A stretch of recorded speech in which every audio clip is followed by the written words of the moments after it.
What do you think about charity? Australia is one of the most charitable nations in the world, according to some reports that I've read.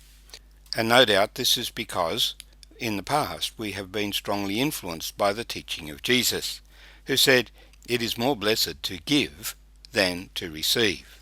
And of course, God has been very generous with us, so we should plan to be channels of that blessing, passing it on to others. Jesus has something to say about our giving, our charitable deeds, the things that we do for others, which there is no obligation on us in a formal sense to do them. We read his instructions in Matthew chapter 6.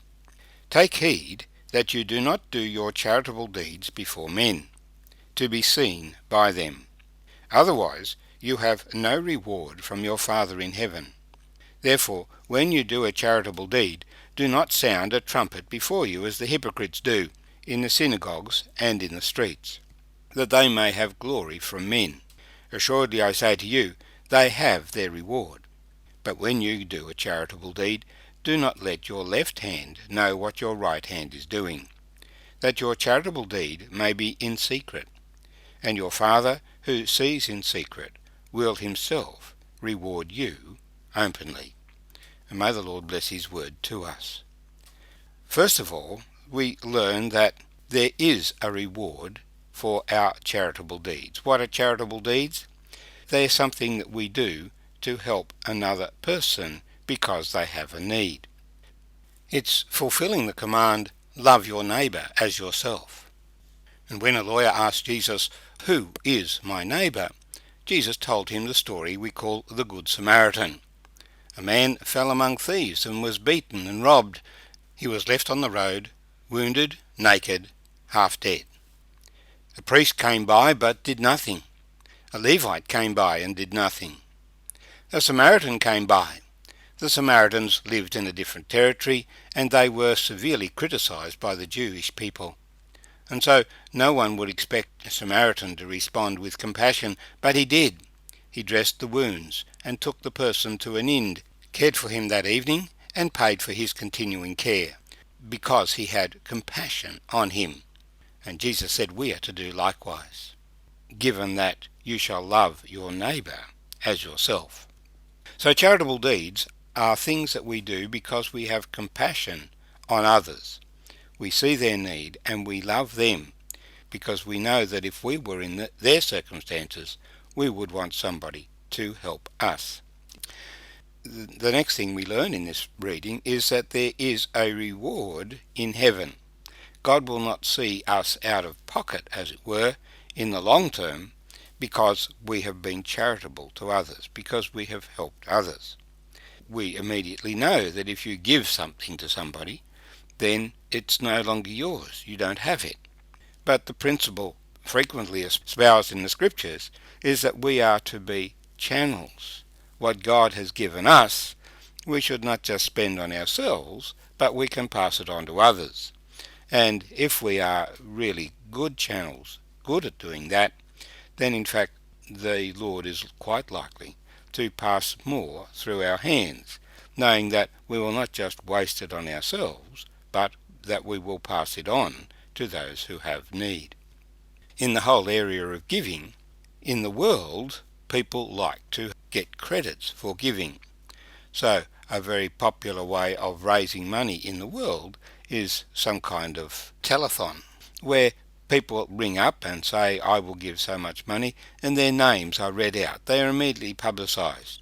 And big organisations like to give large amounts, and it is in that way that they put their names in public. Community radio stations receive sponsorship, but the whole idea of sponsorship is to name the sponsors on air so that we know who is giving to the station. And of course it clouds very much whether this is a gift, whether it is really sponsorship of the station, or whether it is purely advertising. Really it's viewed as advertising because the government allows that expenditure to be written off as advertising in their accounts. Towards the end of his ministry, Jesus was in the temple, watching those who were bringing their gifts into the temple.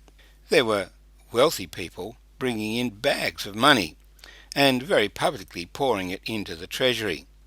And so they were getting their credit because of what they were giving. But then he noticed a poor widow come in. She came in very quietly and secretively, and she just slipped a little bit of money from her hands into the treasury. Jesus knew what she had given. She had given 2 of the smallest coins that had been minted. So for us it's like putting 2 5-cent pieces in the offering. Now you can't even buy a lolly for a 5-cent piece. So in terms of the amount of money, it was not going to do anything towards refurbishing the temple. But Jesus was really excited. Look what she's given. She has given all her living. She didn't have any more money back at home. She didn't give 10%. She didn't give 50%. She could have kept one of the coins and just put one in the offering. No, she put 2 of them in. And the Lord was really excited. Great will be her reward in heaven, because out of what she had, she gave it all to the Lord. And that's why the Lord Jesus was excited. He's talking about here, if you do things to be seen by men, then you have your reward, and you will have no reward from your Father in heaven. So, when we do our charitable deeds, don't make a fuss about it, don't blow a trumpet, don't draw attention to yourself, don't even let your left hand know what your right hand is doing. So it is in secret. Make it as secret as possible. You can't keep it a secret from your Father, and He will reward you openly, it says. We have, of course, here 2 forms of giving. Normally, when we think of Christian giving, we think of giving to the church. But that's not what Jesus is talking about here. He's talking about charitable giving, charitable deeds, things that we do in the society for the well-being of others. There are many needs in society. As I mentioned, our society generally is, on the scale of the nations, one of the most generous. But who is it that is generous in our society? Well, another study I heard referred to suggested that it was those who are people of faith who tend to be more generous in their giving than those who have no faith in God. And the giving of Christians supports all kinds of ministries. It's not just directed towards the church, it's directed towards society. Now, other religions have an emphasis on charitable giving as well. I've been in Bangladesh, where there are many beggars on the street, deformed people. There's no social welfare system other than the fact that Islam teaches that you should give to beggars, and so people do give to beggars. The thing that strikes me about that is that there is no attempt to solve the problems that these people have. They are kept in their condition, just giving them day to day what they need to survive.